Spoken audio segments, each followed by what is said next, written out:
Imagine this: you are living in a city where everything looks completely normal.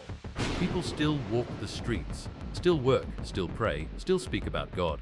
There is no war, no bloodshed, no cries for help. But something died there a long time ago. Not the law, not religion, but the truth. And the most terrifying part is not that it was killed, but that no one even realized it was gone. Would you dare face a world like that? A place where people still bow their heads in prayer, but their hearts no longer believe. A place where sacred words are still recited every day, but no one understands them anymore. No one trembles. No one truly feels them. Prophetic history explained. There was a moment in history when a city like that actually existed. A place where light still fell across every street, yet darkness lived deep inside the minds of its people. They were not chained in iron. They were not locked away in dungeons. But they were imprisoned by something even more dangerous: fear. And that fear did not come from war. It came from words. Words repeated for so long that they became truth in the eyes of an entire nation. At the center of that system stood a king. But if you think he was just an ordinary tyrant, then you are underestimating how dangerous he really was. He did not only want to control people's actions, he wanted to control what they believed. He did not only want obedience, he wanted worship. Stop for a second and think about that. A man of flesh and blood, a man who eats, sleeps, grows old, and will die like everyone else, stood before an entire city and demanded that they see him as a god. And what makes this story so terrifying is not the demand itself, it is that it worked. The people were not fools. They were not blind to how absurd it was. Deep down, many of them knew it was wrong. But when the price of truth is death, silence starts to look like wisdom. And that is how a lie is built. Not through logic, but through fear. But even a lie protected by power still needs one thing if it is going to survive for a long time. It needs proof. And that is where the sorcerer comes in. He was not an ordinary man. He was the architect of illusion. The one who could turn what was false into something an entire city could see, touch, and believe. Day after day, he put on displays that left people stunned. Objects appeared and disappeared. Events seemed to be predicted before they happened. Miracles that made people believe the king was more than human. But all of it was staged. A performance carried out so perfectly that no one dared question it. And slowly, the truth was no longer debated, it was replaced. A system was built.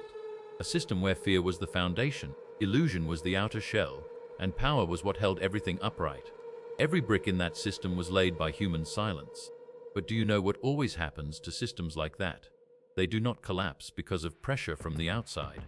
They collapse when one person sees the truth. Just one person. Not an army, not a rebellion. Just one person willing to ask a question. And the greatest irony of all is that this person was not a hero, not a scholar, not a warrior, not someone with power or influence, but a child, a boy chosen by the system itself, brought into the palace, raised to become the next heir to deception. Everything seemed perfectly arranged. He would grow up inside power, learn how to shape the perceptions of others, become the next pillar holding up the king's control. No one could have imagined that. That very boy would be the one to destroy it all. But before we go deeper into this story, if what you are hearing is already making you think differently, subscribe and support Prophetic History Explained. That support helps keep these stories coming. Stories meant not just to be heard, but to wake people up. Because what you are about to hear next is not just a story from history. It is a reminder that the truth can be hidden, but it never disappears. The boy did not know his life had already been chosen for him. Not by his family, not by himself, but by a rotting system that desperately needed someone to keep it alive. The sorcerer had grown old. The hands that once made an entire city tremble now began to shake. The spells that once flowed so smoothly now came more slowly. He understood something the king was beginning to fear as well. If he disappeared, the whole curtain of illusion covering the kingdom would come down. So they began to search. Not for someone loyal, not for someone strong, but for a mind that could be shaped. A child smart enough to learn and young enough not to question. The boy was chosen. When the soldiers knocked on his family's door, they brought a promise disguised as honor. His family could hardly believe what they were hearing. Their son, just an ordinary child, would now be brought into the palace, trained personally by the sorcerer, and made heir to a power the whole kingdom feared. In their eyes, it was a blessing. In his eyes, it was an opportunity, a door very few people would ever get to walk through. On the first day, he entered the palace, everything overwhelmed him. The expensive fabrics, the glittering objects, the enormous rooms he had only been able to imagine before. Servants bowed before him. Every need was met. He did not have to think very hard to believe that his life had changed. And he started to believe that he was special. Every day, he left home very early. The road to the palace was long, dusty, and harsh. The sun beat down on him, making each step feel heavy. But he did not complain, because at the end of that road was a future he believed was worth everything. What he did not realize was that the road was not only leading him to the palace, it was leading him to a truth he was not ready to face. One day, while walking as usual, he stopped, not because he was tired, but because of a sound, a voice. Not loud, not overpowering, but clear enough to cut through every thought in his mind. It was not the kind of complicated incantation he was learning, not the mysterious words the sorcerer used to impress people. It was so simple it almost felt stripped bare.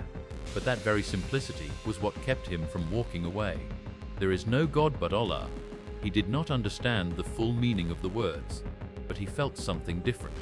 What he learned in the palace made people gasp in amazement. What he had just heard made his heart tremble, a feeling he had never experienced before. Not fear, not ambition, but peace.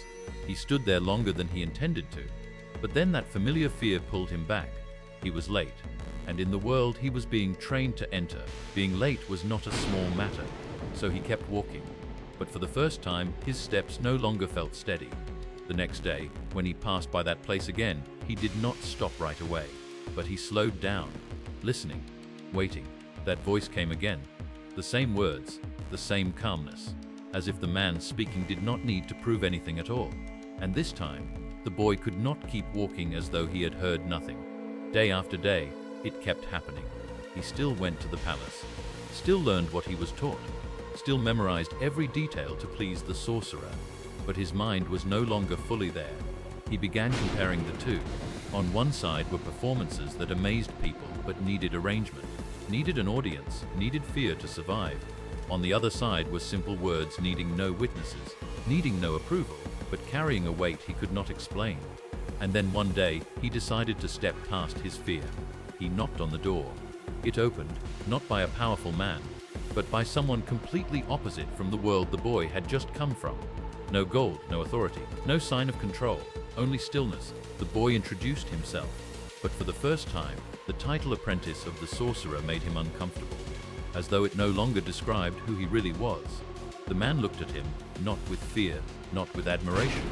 He simply looked at him, and then he began to speak, not with complex arguments, not with words meant to impress, but with truth, that there is only one creator, that everything the boy saw, everything he was living through was not in the king's hands, that the power he was being taught to inherit was really nothing but a shell. The boy stayed silent, not because he did not understand, but because for the first time, everything was becoming clear, as if a curtain had been pulled back, as if he had just realized he had been living inside a story he never wrote for himself. From that day on, he lived two lives, one life everyone could see, and one life only he knew. By day, he was still the sorcerer's student, still repeating what he was taught, still playing the role the system had placed on his shoulders. But inside, something was changing, slowly, quietly, but in a way that could never be reversed. And the most dangerous thing for any system built on lies is not loud resistance. It is a silent awakening. Because once a person begins to see the truth, they can never pretend they have not seen it. No one noticed that the change had already begun. There was no explosion, no rebellion, no visible sign to make the whole city stop and stare. But inside the boy, something had already crossed the point of no return. He still walked the same road every day, still went to the palace, still sat before the sorcerer, still repeated what he was taught. But now, every word he learned no longer carried the meaning it once had. It all started to feel empty. The more he learned, the more he realized it was all arranged. The things that once filled him with wonder were now just pieces of a game designed to control other people. And once a person begins to see the truth behind an illusion, they can never go back to believing in it the same way again. But faith, if it only lives in thought, is still weak. It needs to be tested. And that day came. One afternoon that seemed completely ordinary, the boy was on his way as usual when he sensed something was wrong. The air felt tense. People were no longer moving normally. They were running. Panic was on their faces. Shouts were coming from up ahead. "Go back. Do not keep going." But he did not turn back. He stepped forward. And then he saw it. A huge beast stood in the middle of the road. No one dared go near it. No one dared move forward. It was not just a danger. It was a wall cutting an entire community in half. People on both sides were trapped. Work stopped. Life froze. Once again, fear controlled everything. The boy stood there looking at the beast. Then he looked at the people around him. And for the first time, he realized this was not just a dangerous situation. It was a question he could not avoid. All this time, he had been living between two worlds. One was everything he had been taught. The other was what he was beginning to believe. But he had never truly known which one was real. Until now. No one was giving him orders. No one stood beside him to guide him. There was no audience. No stage. Just him and his choice. He bent down and picked up a stone. His hand trembled a little. Not because he was afraid of the beast, but because he understood after this moment, his life would never be the same again. He closed his eyes, and for the first time in his life, he did not repeat the spells he had been taught. He prayed, "If the path of truth is real, then show me." He opened his eyes, and through the stone, there was no flash of light, no explosion, nothing dramatic happened. Just one moment of silence. Then the beast collapsed, dead on the spot. No one understood what had just happened. The people around him stood frozen. Then they started shouting. They ran toward him. They surrounded him. That is magic. He is even stronger than the sorcerer. They were not wrong in seeing something extraordinary, but they were wrong to think it was his power. He stood in the middle of the crowd, hearing their praise, but inside, he was completely calm, because he knew this was not his strength. This was an answer so clear there was no room left for doubt. He turned and ran straight back to the place where everything had begun. The man was still there, just as before. The boy told him everything, every detail. But instead of celebrating, the man went quiet. Then he looked at the boy. "You have entered a different stage now." There was no congratulation, no excitement, only a warning. Truth never comes without a price. The boy did not understand it fully, but he could feel that something was coming. From that day on, everything changed. Not on the outside, but inside him. His faith was no longer something he kept hidden. It began to show in his actions, in the way he saw the world, in the way he spoke to other people. The suffering began to come to him, the sick, the desperate, people who had tried everything and still found no answer. He made no promises. He took no credit. He said only one thing: "I do not heal anyone." They were surprised. "Then who does?" And he answered, "The one who created you." Then he prayed. Some were healed, some found hope. Some felt something for the first time that they could not explain. Not because of magic, but because they began to believe. Not in him, but in the one he was pointing toward. And so, something the palace could never control began to spread. Not through decrees, not through force, but through stories, through whispers, through experiences people could not deny. Inside a system built on fear, something new had appeared for the first time: faith. And what made it dangerous was that it did not need to start out large. It just needed to be real. Because once someone truly believes, they are no longer easy to control. And that is when the system began to crack. No system collapses the moment the first crack appears. It always tries to hold itself together, always fights back, always looks for ways to seal the damage before it spreads. And when power senses a threat, it does not respond with reason. It responds with violence. The whispers about the boy no longer stayed inside streets or hidden corners of the market. They started reaching places where silence had always ruled. Stories of the blind seeing, of the sick being healed, could no longer be dismissed as coincidence. They became a problem, and eventually they reached the one place no such words were ever supposed to reach: the palace. The king did not need to hear the whole story to understand what was happening. He had built an empire on controlling belief. And now a child was tearing that apart, not through force, but through truth. The order was given. No trial, no explanation. Those connected to it were arrested. The first was the monk, the man who had lived quietly, never seeking attention, never gathering crowds, never openly challenging authority. He had simply held onto the truth and passed it to one person. But in a world where truth itself is seen as dangerous, even that is enough. He was brought before the king. You will abandon what you believe. There was no long threat, no negotiation, only a command. He did not answer at once, not because he was afraid, but because he understood the next thing he said would be his last. No, one word, enough to seal his fate. They brought in a saw, not to frighten him, but to use it. They placed it on his head and pulled downward. No miracle came to save him. Nothing supernatural stopped the blade. Only one thing remained untouched: faith. Blood ran across the floor. His body was split apart, but the truth he carried was never touched. Then came the second man, a court official, a man who had once stood closer to the king than almost anyone else, a man who had everything power could give, but lacked one thing until he found it: light. He was brought forward. You too, renounce it and live. A simple offer, a choice any person who loves life would have to feel. He looked at the king, not as before. No more submission, no more hesitation, only clarity. You are not my lord. Nothing more needed to be said. The saw was brought out again, and again it was not used as a threat, but to two people, 2 deaths, but not 2 defeats. They were 2 declarations. That truth may be crushed, but it cannot be forced to change. But the king was not finished. He knew where all of this had started. The boy, he was brought in, no longer a chosen student, no longer part of the system. Now he was a threat. The king looked at him. There was anger, there was disappointment, and deep inside there was something the king had never been used to feeling: fear. What have you done? The boy did not defend himself, did not beg, did not try to explain. He only told the truth. Not me, Allah. That answer was something the king could not accept, because if it were true, then all of his power was false. The order for execution came immediately. No hesitation, no delay. The boy was taken to the highest mountain, a place where no one could survive being thrown down. The wind blew hard. The air was silent. The soldiers said nothing. They were only there to do their job. They pushed him toward the edge. And in that moment, no one knew what would happen. He did not resist. He did not beg. He only turned to the one he believed in. Then the earth shook.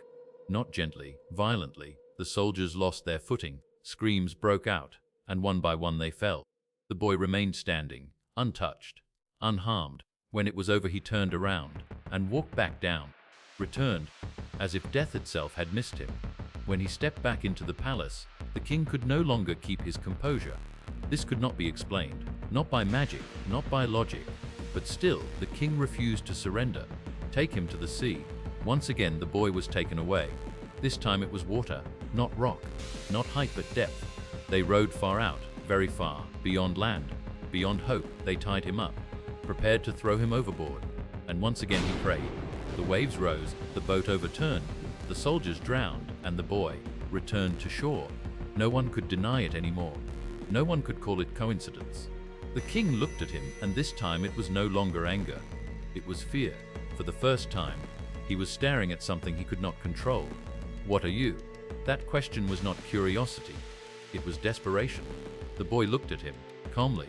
You cannot kill me unless I show you how. One sentence and the entire order of power was turned upside down. The condemned one was now deciding how he would die. And in that moment, power was no longer in the king's hands. Some deaths end a life, but some deaths open an age. The boy stood before the king, no longer bound by fear, no longer defined by the role the system had assigned him. And everything he said after that was not meant to save himself. It was meant to awaken everyone else. You will never be able to kill me unless you do exactly what I tell you. It was not a challenge. It was not arrogance. It was certainty. The king, a man who had ordered the deaths of countless people without hesitation, now stood before a choice he could not understand. But anger and the hunger for control had already blinded him. What do you want? The boy answered slowly, clearly, as if every word had been weighed long before that moment. Gather all the people. Leave no one out. Place me somewhere everyone can see. Take an arrow from my own quiver, and before you shoot say, in the name of Allah, the Lord of the boy. For a moment, there was silence. The king did not realize that by saying those words alone, he would destroy the very foundation of his own power. But he no longer had a choice, not because he was forced, but because he was too confident that the boy's death would put an end to everything. The order was given. The people were gathered. Not like before, when they gathered to witness the king's power. This time, they came with curiosity, with unease, with questions they had never dared say out loud. The boy was tied to a wooden post in the middle of the square. There was nowhere to hide, no way back, but on his face there was no panic, only peace. The king stepped forward, took the bow, pulled an arrow from the boy's sewn quiver, raised it. The whole square went silent, a silence so heavy it felt as though the whole world was holding its breath. And then the king spoke. In the name of Allah, the Lord of the boy. The arrow left the bowstring, flew straight, and struck the boy in the head. There was no scream, no struggle. He lifted his hand and touched the wound. A very slight smile appeared. Then he fell. He was dead. One moment passed. Nothing happened. Then another. And then a voice rose from somewhere in the crowd. We believe in the Lord of the boy. One person, then two, then 10, then hundreds, then thousands. The words spread like fire. No one gave the order. No one led them. No one organized it. But everyone understood. Everyone had seen it. The boy had already foretold the way he would die.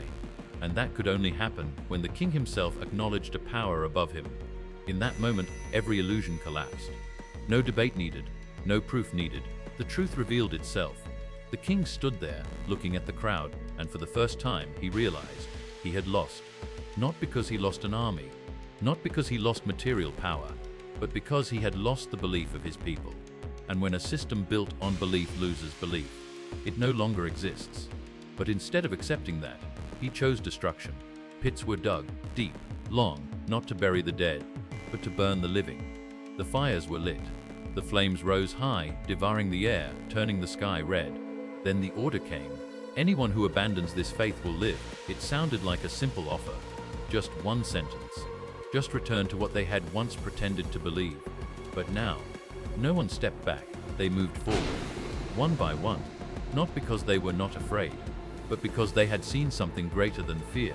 One man stepped forward, then a woman, then a family. They were thrown into the fire, the crackling flames, the sound of flesh burning, but not one word of surrender. Then came a mother, holding her baby in her arms. She stopped.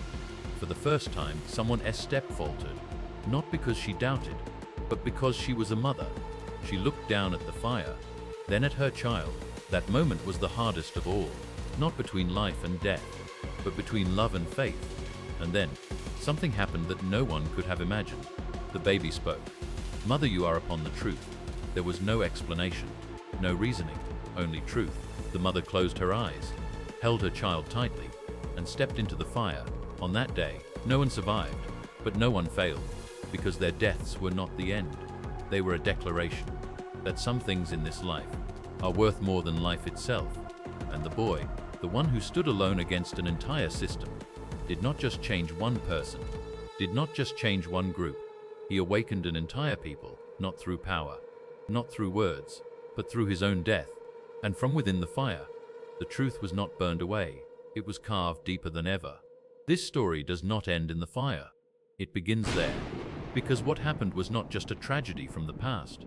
It is a mirror reflecting the present, a reminder that human beings do not live by the body alone, but by the truth they choose to hold on to.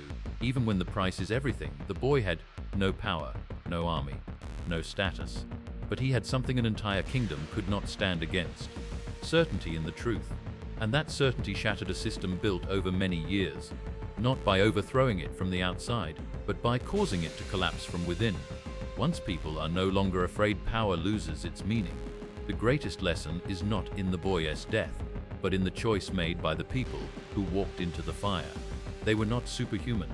They were afraid. They hesitated. They had families. They had things to lose. But they had seen something clearer than fear.